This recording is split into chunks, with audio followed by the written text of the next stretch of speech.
very generous of you to help us out, officer. I'm sure glad to be back from that little excursion. I mean, officers. Do I know how to turn back time? Is that a trick question? The lieutenant crosses his arms and turns to look at you. You'd better be going somewhere case-related with this. He gave you a question for an answer. Must mean the answer's obvious. Phew. I don't know what to tell you. I mean, of course there are theories out there. Well, there's a very interesting cryptid known as the Temporal, and a certain tribe of ancient kits who practice digital castigation, though frankly, I don't know how compelling you'll find that theory. And then you hear rumors that the Seerites possess technology that actually lets them move through time like it's a corridor, back and forth, you see. Cryptids, actually. It's a so-called colonial animal, presenting as a large singular body when in actuality, it's a congregation of tiny organisms working in unison. It's found in the subtropical jungles of Sumatra. Extremely difficult to spot as it appears to the untrained eye like common mud. It's thought to be impossible to catch and very dangerous. Yes, it blends in with the jungle floor. Unsurprisingly, it's become the subject of many local myths. Some have even described it as an angry forest spirit or a manifestation of the forest itself. I once heard a story about a whole village disappearing overnight without a trace. Can you imagine that?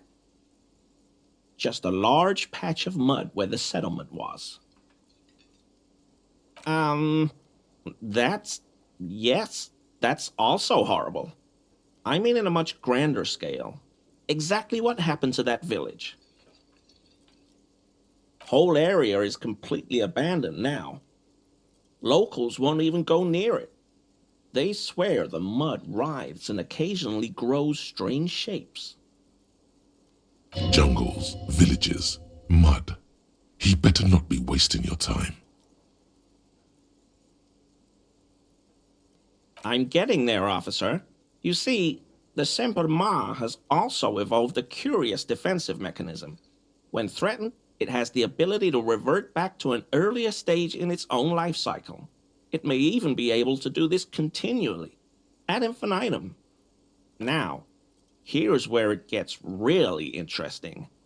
It's believed that the mechanism by which the Temporal reverts actually reverses the flow of time itself.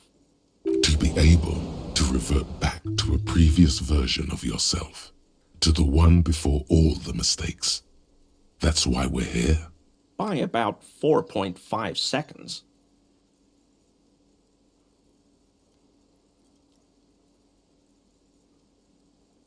Well, you see, the fascinating thing about it is that this temporal reversion is said to extend to anything touching the Temporal at the moment of reversal. Well, if you cover yourself in it first, then attack it, you could theoretically basically punch your way back to the Franco-Nigerian era. Like a submarine fueled by suffering.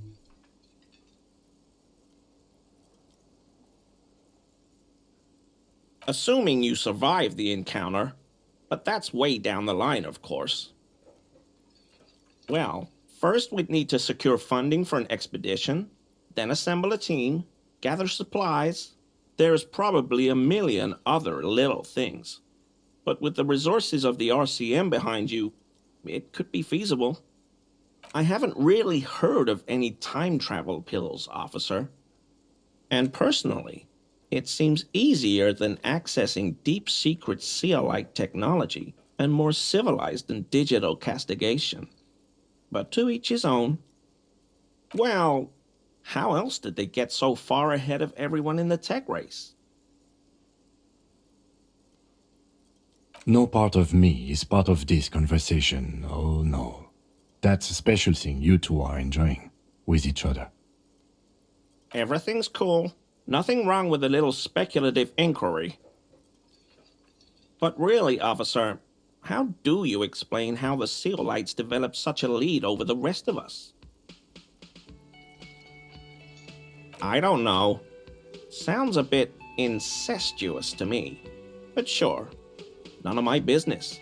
I'm not a Seolite, but no way that's the reason they're winning the race. Oh, trying to keep only one type of people around you is suddenly incestuous, Gary?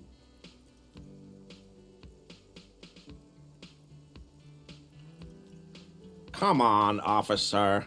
Everybody knows about it. The stuff they've got, most people here can't even dream of it. You think that's crazy? Just wait till you learn how they've managed to get so far ahead of us. Isn't it obvious? Someone's been feeding them a little trickle of tech down from someplace no one else can reach. The blue? No, the future. The Seolites are helping themselves from the future. And every little incremental improvement they receive in the present has major ripples all along the timeline. That creates a loop, right? The more advanced tech they send here, the more advanced they become in the future, which means that by smuggling ever more advanced tech down to the past, I'm sure you can see where this is heading. Within this self-contained logic bubble, a loop, he is not wrong.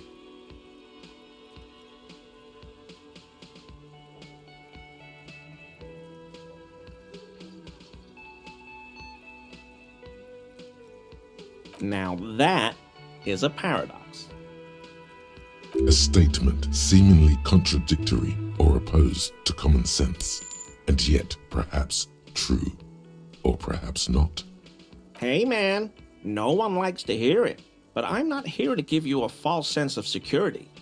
It is what it is. People are starting to wake up and take notice, though I suppose this still doesn't help you manipulate time personally. Perhaps you should consider digital castigation. Well, how else did they get so far ahead of everyone in the tech race? Could be. Could easily be. I mean, it definitely helps. But the market alone? Isn't it obvious? Exactly, officer. The Seolites are helping themselves from that creates... Within this self-contained logic bubble, a loop, he is not wrong. I don't know, officer. I think future Revocol might also have a few aces up its own sleeve.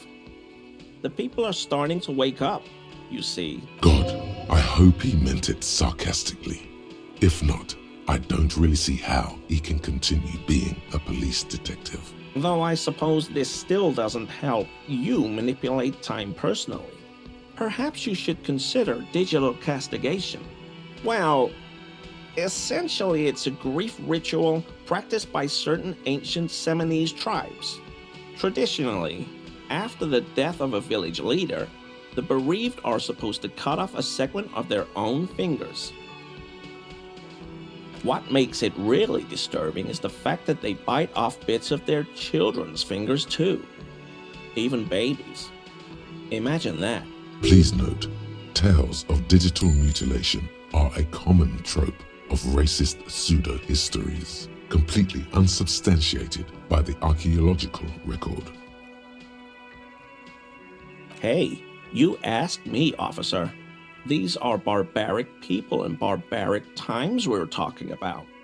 Dark magic.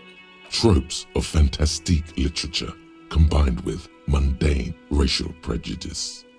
This is what the term pseudo-history was invented to describe. I'm getting there. See, the practice is derived from Seminese finger counting. Each segment of the finger represents 1 hour, so they count up to 12 with one hand, disregarding the thumb, of course. By removing one segment from their fingers, they remove the corresponding hour from their life. That's what they believe, anyway. No. There's a discrepancy between how these Seminese tribes count and how they tell time. As I explained, they count up to 12 on their fingers, but they divide the day into 15 parts. One you absolutely don't have time for. Let's be done with this idiocy. Oh, well, this is embarrassing, but I'm really not sure what else to tell you. I don't know what to tell you, officer. I got all my information straight from Truth Hunt. If you can't believe a radio program called Truth Hunt, who can you believe? Truth Hunt is a popular radio program. Each week, its two eccentric hosts explore a variety of topics, from cryptids and conspiracy theories to ethnic warfare and the historical man from Heimdall, a radio counterpart to the Guardian fringe science magazine, Paradox B. This guy has proved to be a dead end. A dissatisfied growl in your abdomen. But the hard endure, and the true kingsman keeps searching. Violence, Bruder.